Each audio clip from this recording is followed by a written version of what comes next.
안녕하세요, 여러분. 라라 책방입니다. 오늘 제가 소개해드릴 책은 전 세계 수많은 독자들의 마음을 깊이 사로잡아온 불멸의 고전 문학, 바로 루시 모드 몽고메리의 빨간 머리 앤입니다. 이 책은 단순히 어린이를 위한 성장 소설이라는 장르를 훌쩍 뛰어넘어 삶의 진정한 아름다움과 인간의 내면적 성장, 그리고 사랑과 소속감이 한 사람의 인생에 얼마나 결정적인 영향을 미치는지에 대한 깊고도 섬세한 통찰을 담고 있는 위대한 작품입니다. 출판된 지 100년이 훌쩍 넘은 지금 이 순간에도 전 세계 독자들에게 끊임없이 읽히고 사랑받고 있다는 사실 하나만으로도 이 작품이 얼마나 특별한 울림을 지니고 있는지 충분히 짐작할 수 있을 것입니다. 오늘 이 서평을 통해 여러분과 함께 앤의 세계로 한 걸음 깊이 들어가 보고 싶습니다. 먼저 이 위대한 작품을 세상에 탄생시킨 작가 루시 모드 몽고메리에 대해 잠깐 이야기해 볼게요. 루시 모드 몽고메리는 1874년 11월 30일 캐나다의 아름다운 섬 프린스 에드워드 아일랜드의 클리프턴이라는 작은 해안 마을에서 태어났습니다. 그러나 그녀의 어린 시절은 결코 평탄하지 않았습니다. 태어난 지 얼마 되지 않아 어머니를 결핵으로 잃었고 그 후 아버지마저 서부 캐나다로 이주해버리는 바람에 몽고메리는 외조부모의 손에서 자라게 됩니다.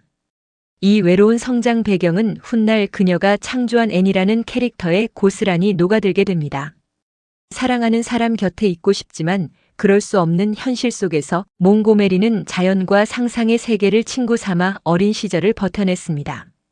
글쓰기에 일찍부터 두각을 나타낸 그녀는 신문과 잡지의 단편소설과 시를 꾸준히 기고하면서 작가로서의 기반을 탄탄하게 다져나갔습니다.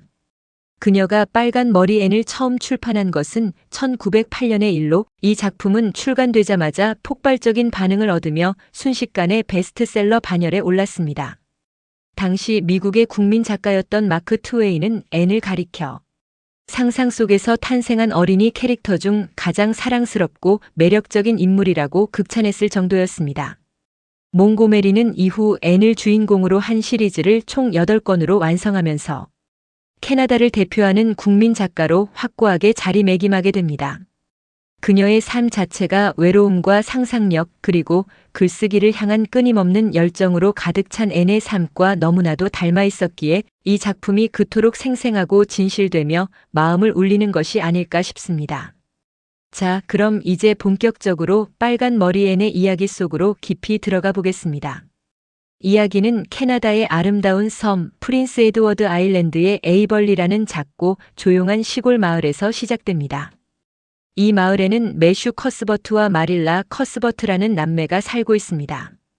두 사람은 이미 중년을 훌쩍 넘긴 나이이고 오랫동안 함께 운영해온 그린 게이블스 농장의 일손이 절실히 필요했기에 고아원에서 남자아이 하나를 입양하기로 결심합니다.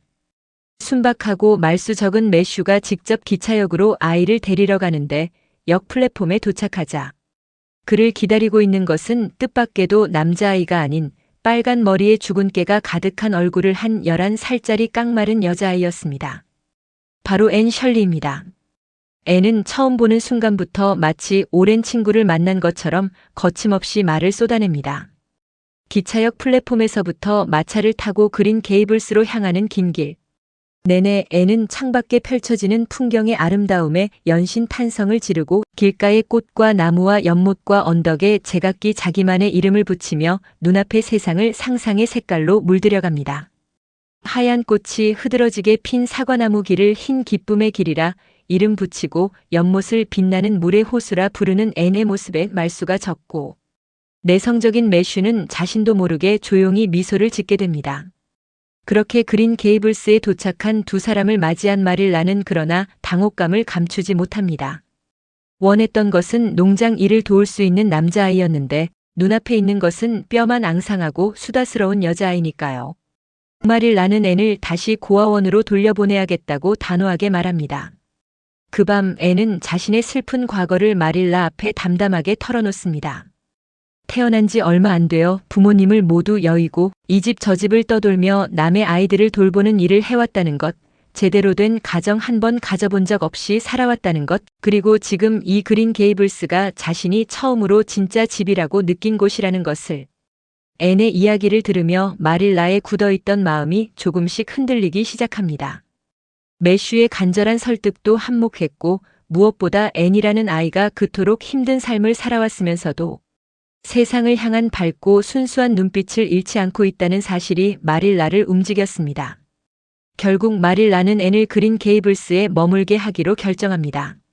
이렇게 앤의 그린 게이블스 생활이 시작됩니다. 처음에 마릴라는 앤에게 매우 엄격하게 대합니다. 규율과 예의범절을 하나하나 가르치려 하고 앤의 지나친 상상력과 끝없는 수다를 못마땅하게 여길 때도 많습니다. 기도 문구를 외우라고 시키면 앤은 외운 문구 대신 신에게 하고 싶은 말을 자유롭게 쏟아내고 교회에 가서도 설교보다 창밖에 펼쳐지는 자연 풍경에 시선이 빼앗겨 있기 일쑤입니다. 마릴라 입장에서는 이해하기 어렵고 통제하기 어려운 아이처럼 보이지만 그래도 앤은 어떤 상황에서도 자신의 따뜻하고 솔직한 성격을 잃지 않습니다. 앤의 에이벌리 생활에서 가장 큰 기쁨 중 하나는 다이애나 베리와의 우정입니다. 다이애나는 그린 게이블스 바로 이웃 농장에 사는 검고 윤기 있는 머리카락의 예쁜 소녀로 앤은 그녀를 처음 만나는 순간 마음이 통하는 단 한 명의 친구, 즉 영혼의 단짝이라고 느낍니다. 두 소녀는 처음 만난 날부터 서로에게 마음의 문을 활짝 열고 빠르게 가까워지며 그린 게이블스 인근의 숲속과 들판에서 함께 시간을 보내며 세상에서 가장 소중한 우정을 쌓아갑니다. 그러나 이 아름다운 우정은 얼마 지나지 않아 커다란 위기를 맞습니다. 어느 날 오후 다이애나네 집을 방문한 앤이 실수로 마릴라의 건포도주를 레모네이드로 착각하고 다이애나에게 넉넉하게 대접하는 바람에 다이애나가 그만 취하고 맙니다. 이 사건으로 다이애나의 엄마인 베리 부인은 앤을 술을 먹이는 나쁜 아이로 단정짓고 다시는 다이애나가 앤과 어울리지 못하도록 엄하게 금지합니다. 앤은 이 일로 가슴이 찢어지듯 상처받지만 굴하지 않고 훗날 다이애나의 어린 동생 미니 메이가 크루프에 걸려 위험에 처했을 때 한밤중에 달려가 용감하게 아이를 돌봄으로써 베리 부인의 차갑게 닫혀있던 마음을 마침내 열게 합니다. 이 에피소드는 앤의 진심과 용기 그리고 우정을 향한 끈기가 얼마나 대단한지를 잘 보여줍니다. 학교에서의 생활도 결코 평탄하지 않습니다. 앤은 학교에서 길버트 블라이스라는 남자아이와 처음부터 심각한 갈등을 겪게 됩니다. 길버트는 수업 시간 중에 앤의 빨간 머리를 큰 소리로 놀리며 홍당무라는 별명을 불렀고 이에 격분한 앤은 자신의 석판을 들어 길버트의 머리를 세게 내리칩니다. 앤에게 빨간 머리는 오래된 콤플렉스이자 상처였기에 길버트의 그 한마디가 단순한 장난으로 느껴지지 않았던 것입니다. 이 사건으로 앤은 선생님에게 벌을 받고 교실 앞에서 망신을 당하게 되며 이후 길버트에 대한 깊은 적개심과 자존심을 오랫동안 가슴속에 품게 됩니다. 흥미로운 점은 길버트가 이후 여러 차례 앤에게 진심으로 화해를 청하지만 앤은 자존심 때문에 끝까지 이를 거절하며 두 사람의 경쟁 관계를 유지한다는 것입니다. 그러나 이 경쟁은 결과적으로 앤에게 학업에 더욱 열심히 매진하는 강력한 원동력이 됩니다. 앤은 길버트에게 지지 않겠다는 일념 하나로 공부에 온 힘을 쏟고 성적에서 그와 치열하게 겨루는 과정에서 자신의 총명함과 끈기를 더욱 빛나게 갈고 닦습니다. 그린 게이블스에서의 생활이 이어지는 동안 앤은 정말이지 크고 작은 사건들을 끊임없이 일으킵니다. 마릴라의 소중한 자수정 브로치를 잃어버렸다는 억울한 누명을 쓰고 소풍에 가지 못할 위기에 처하기도 하고 친구 집에 초대받아 케이크를 구울 때 실수로 진통제를 바닐라 향료로 착각하여 넣는 바람에 손님들을 경악하게 만들기도 합니다. 빨간 머리가 싫어서 검은 머리로 바꾸려고 행상인에게서 염색약을 샀다가 오히려 머리카락이 초록빛으로 변해버리는 황당한 사고를 치기도 하고 결국 마릴라의 손에 머리카락을 짧게 잘라야 하는 수모를 겪기도 합니다. 또 어느 날에는 친구들과 지붕 위를 걷는 내기를 하다가 그만 발을 헛디뎌 지붕에서 떨어져 발목을 다치기도 하고 허영심에 빠져 화환을 머리에 쓰고 다니다가 사람들의 비웃음을 사기도 합니다. 이런 크고 작은 수많은 실수들 속에서 앤은 매번 깊이 반성하고 눈물을 흘리면서도 결코 자신을 포기하지 않고 다시 일어서며 조금씩 그러나 분명하게 성장해 갑니다. 마릴라와의 관계도 시간이 흐를수록 눈에 띄게 깊어집니다. 처음에는 엄격한 후견인에 불과했던 마릴라가 앤의 순수하고 따뜻한 마음씨에 조금씩 마음을 열어가는 과정이 이 소설의 가장 감동적이고 아름다운 부분 중 하나입니다. 마릴라는 평생 감정 표현에 서투른 사람이었고 차갑고 실용적인 태도 뒤에 자신의 따뜻한 마음을 감추며 살아왔습니다. 하지만 앤이 아플 때나 힘들어할 때면 누구보다 먼저 달려오고 앤의 재능과 가능성을 조용히 그러나 진심으로 믿어주는 마릴라의 모습은 그녀가 앤을 진정으로 사랑하고 있음을 독자들에게 자연스럽게 전달합니다. 앤 역시 마릴라를 단순한 보호자가 아닌 진정한 가족으로 여기게 되고 그린 게이블스를 자신이 처음으로 진심으로 속할 수 있는 집으로 느끼며 뿌리를 내리기 시작합니다. 매슈와의 관계 또한 이 소설에서 빼놓을 수 없는 감동의 축입니다. 평생 말수가 적고 수줍음이 많아서 낯선 사람, 특히 여자와 대화하는 것을 극도로 어려워했던 매슈는 앤 앞에서만큼은 자연스럽게 웃음 짓고 따뜻하게 대화를 나눌 수 있습니다. 매슈는 앤이 말하는 것을 끝까지 조용히 들어주고 앤이 원하는 것을 눈치껏 알아채어 조심스럽게 이루어주려 노력합니다. 그중 가장 유명한 에피소드는 퍼프 소매 드레스 이야기입니다. 앤은 당시 유행하던 예쁜 퍼프 소매 드레스를 간절히 갖고 싶었지만 실용적이지 않다는 마릴라의 반대에 부딪혀 포기해야 했습니다. 이 사실을 알게 된 매슈는 몰래 마을로 나가 점원에게 도움을 구해가며 퍼프 소매가 달린 예쁜 드레스를 하나 사다가 앤에게 크리스마스 선물로 건네줍니다. 그 드레스를 받아드는 앤의 눈에 맺히는 눈물은 단순히 예쁜 옷이 생긴 기쁨이 아니라 자신이 진심으로 사랑받고 있다는 것을 처음으로 느끼는 감동에서 비롯된 것입니다. 이야기가 후반부로 접어들면서 앤은 에이벌리의 학생들과 함께 퀸스 아카데미 입학시험을 준비하게 됩니다. 교사 자격증을 취득할 수 있는 이 명문 아카데미에 합격하기 위해 앤은 누구보다 열심히 공부에 매달립니다. 특히 길버트와의 경쟁심이 앤으로 하여금 밤늦게까지 공부를 놓지 않게 만드는 원동력이 됩니다. 오랜 준비 끝에 시험 결과가 발표되는 날, 앤은 에이벌리 전체는 물론 전체 합격자 명단에서도 길버트와 나란히 공동 1등을 차지하는 눈부신 성과를 거두고 장학금까지 받게 됩니다. 에이벌리 마을 전체가 앤의 성공을 함께 기뻐하고 매슈와 마릴라도 그 어느 때보다 큰 자부심과 기쁨을 느낍니다. 퀸스에서 보낸 1년 동안 앤은 더욱 성숙하고 깊어집니다. 교사 자격증을 취득하는 것은 물론 레드몬드 대학교 진학을 위한 장학금까지 추가로 획득하며 앤의 미래는 그 어느 때보다 밝게 빛나는 것처럼 보입니다. 대학에 가서 더 넓은 세상을 배우고 싶다는 오랜 꿈이 이제 막 현실이 되려던 참이었습니다. 그러나 그 기쁨도 잠시 앤이 그린 게이블스로 돌아왔을 때 청천벽력 같은 비보가 기다리고 있었습니다. 든든한 버팀목이자 세상에서 가장 따뜻한 이해자였던 매슈가 갑작스러운 심장마비로 세상을 떠난 것입니다. 은행 파산 소식을 접한 직후 쓰러진 매슈의 죽음은 앤에게 처음으로 진정한 상실이 무엇인지를 가르쳐줍니다. 설상가상으로 마릴라도 심각한 시력 저하로 곧 실명할 위기에 처해 있고 이 상태로는 그린 게이블스 농장을 혼자 유지하는 것이 불가능한 상황이었습니다. 이웃 사람들은 마릴라가 농장을 팔고 에이벌리를 떠날 수밖에 없을 것이라고 수군댑니다. 앤은 이 모든 상황을 마주하며 깊이 고민합니다. 그리고 마침내 스스로 결단을 내립니다. 대학 진학을 포기하기로 한 것입니다. 어렵게 얻은 장학금을 반납하고 에이벌리 인근 학교의 교사 자리를 수락하여 마릴라 곁에 남기로 한 앤의 이 결정은 이 소설에서 가장 깊은 울림을 주는 장면 중 하나입니다. 꿈을 포기하는 것이 아닌 사랑하는 사람을 선택하는 것이라고 앤은 담담하고도 따뜻하게 자신의 결정을 마릴라에게 전합니다. 바로 이 시점에서 길버트와의 관계에도 중요하고 감동적인 변화가 생깁니다. 길버트는 앤이 에이벌리에 남아 마릴라를 돌볼 수 있도록 자신이 원래 맡기로 되어 있던 에이벌리 학교의 교사 자리를 조용히 앤에게 양보합니다. 자신은 훨씬 더 멀고 불편한 학교로 가기로 하면서까지 앤을 배려한 것입니다.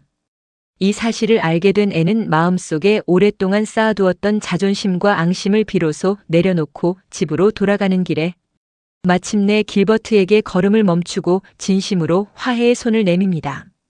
두 사람은 처음으로 진정한 친구로서 서로를 바라보며 따뜻하게 대화를 나누고 독자들은 이 순간 두 사람 사이에 자연스럽게 싹트는 감정의 변화를 가슴 따뜻하게 느끼게 됩니다. 소설은 애니 그린 게이블스 앞의 아름다운 저녁 풍경을 바라보며 앞으로 펼쳐질 삶을 향한 희망과 잔잔한 설렘을 가슴에 품는 장면으로 마무리됩니다. 꿈꿔왔던 대학 진학은 잠시 미뤄졌지만 애는 슬퍼하거나 포기한 사람처럼 보이지 않습니다. 앞으로의 길에는 수많은 구비가 있고 그 모퉁이를 돌면 무엇이 기다리는지 알 수 없지만 바로 그렇기 때문에 삶은 더욱 아름답다는 것을 애는 이미 알고 있는 것처럼 보입니다. 이 책을 읽으면서 제가 가장 강하게 느낀 것은 삶을 바라보는 시선의 힘이었습니다.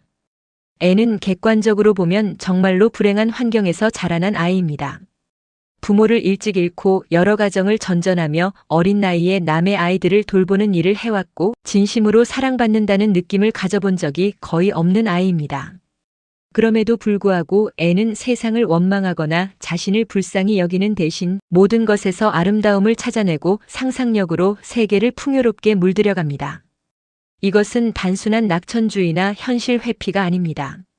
힘든 현실을 모른 척 덮어두는 것이 아니라 그 현실 속에서도 의미를 발견하고 스스로 기쁨을 창조해내는 능동적인 삶의 태도입니다. 우리가 이 시대를 살아가면서 자주 잃어버리는 그러나 진정으로 절실하게 필요한 그 태도를 애는 너무나도 자연스럽고 아름답게 보여줍니다. 또한 이 소설은 진정한 가족이란 혈연이 아니라 선택과 사랑으로 만들어진다는 것을 가슴 깊이 느끼게 해줍니다. 매슈와 마릴라는 앤과 피 한 방울 섞이지 않은 사이이지만 시간이 흐르면서 세상 그 어떤 가족보다 깊고 진한 유대를 형성합니다. 이 관계가 주는 감동은 책장을 덮은 후에도 오래오래 마음에 남습니다. 그리고 이 소설을 읽으면서 한 가지 더 깊이 느꼈던 것은 사람은 누군가에게 진심으로 받아들여질 때 비로소 꽃을 피운다는 사실입니다.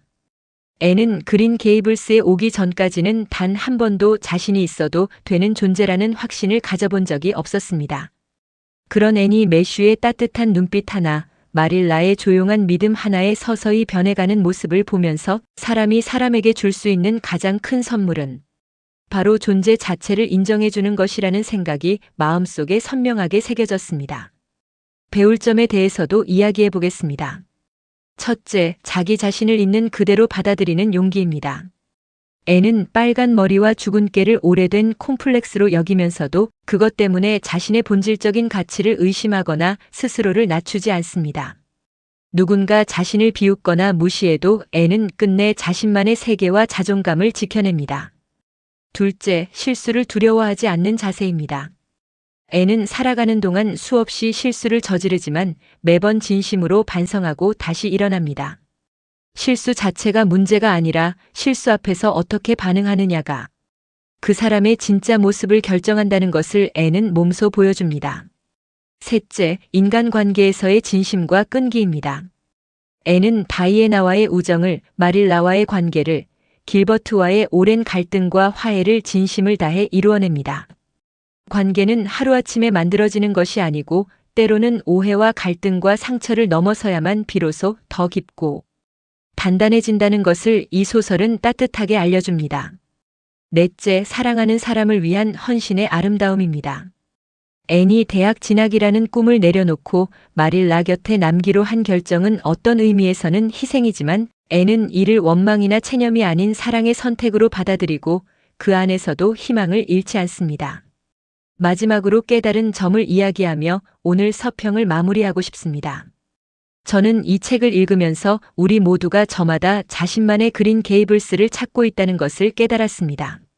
진정으로 자신이 속할 수 있는 곳, 있는 그대로의 자신을 받아들여주는 사람들, 그리고 그 안에서 뿌리를 내리고 성장하는 경험, 이것이 우리가 평생 간절히 원하는 것이 아닐까요? 애는 그 모든 것을 상상력과 긍정의 힘으로 스스로 만들어 나갔습니다. 환경이 나를 규정하는 것이 아니라 환경을 어떤 눈으로 바라보고 어떤 태도로 살아가느냐가 나라는 사람을 만들어간다는 것을 애는 온몸으로 증명합니다. 저는 또한 이 소설을 통해 꿈이란 한 번에 완성되는 것이 아니라 살아가는 매 순간 조금씩 다듬어지고 변해가는 것임을 배웠습니다. 앤의 꿈은 대학 진학이었지만 그 꿈이 잠시 뒤로 미뤄진 순간에도 애는 무너지지 않았습니다. 오히려 지금 자신이 서 있는 자리에서 할 수 있는 일에 최선을 다하는 모습을 보여주었습니다. 그것이야말로 진정한 성숙이 아닐까 싶습니다. 빨간 머리에는 출간된 지 100년이 훨씬 넘었지만 오늘을 살아가는 우리에게도 여전히 많은 것을 말해주는 살아있는 고전입니다. 어쩌면 우리 모두는 마음 한켠에 앤처럼 따뜻하고 솔직하며 상상력 가득한 자신의 모습을 간직하고 있을지도 모릅니다. 그 모습을 잃지 말고 살아가라는 것, 그리고 삶의 어떤 구비 앞에서도 그 모퉁이 너머를 기대하는 마음을 놓지 말라는 것, 그것이 몽고메리가 이 소설을 통해 우리에게 건네는 가장 소중하고 빛나는 메시지가 아닐까 합니다. 앤은 누가 봐도 불행한 환경에서 자라났습니다. 부모 없이 떠돌며 살았고 사랑받아본 기억도 거의 없었습니다. 그러나 앤은 단 한 번도 세상을 원망하거나 스스로를 불쌍히 여기는 데 머물지 않았습니다. 오히려 길가의 꽃 한 송이, 연못에 반짝이는 물빛 하나에서도 기쁨을 찾아내고 자기만의 이름을 붙이며 세상을 아름답게 물들여 나갔습니다. 이것은 단순한 낙천주의가 아닙니다. 힘든 현실을 외면하지 않으면서도 그 안에서 의미를 발견하고 스스로 기쁨을 만들어가는 능동적인 삶의 태도입니다.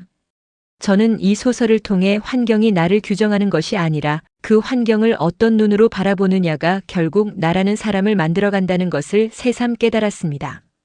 우리 모두는 저마다 자신만의 그린 게이블스를 찾고 있습니다. 진정으로 속할 수 있는 곳, 있는 그대로를 받아들여주는 사람들, 그 안에서 뿌리내리는 경험을 원합니다. 앤은 그것을 주어지기만을 기다리지 않고 상상력과 진심으로 스스로 만들어냈습니다. 그 모습이 오늘을 살아가는 저에게 가장 크고 따뜻한 울림으로 남습니다. 지금까지 들어주셔서 감사합니다. 여러분이 행복해지길 바라는 라라 책방이었습니다. 구독과 좋아요는 저에게 큰 힘을 줍니다. 오늘 하루도 행복하세요.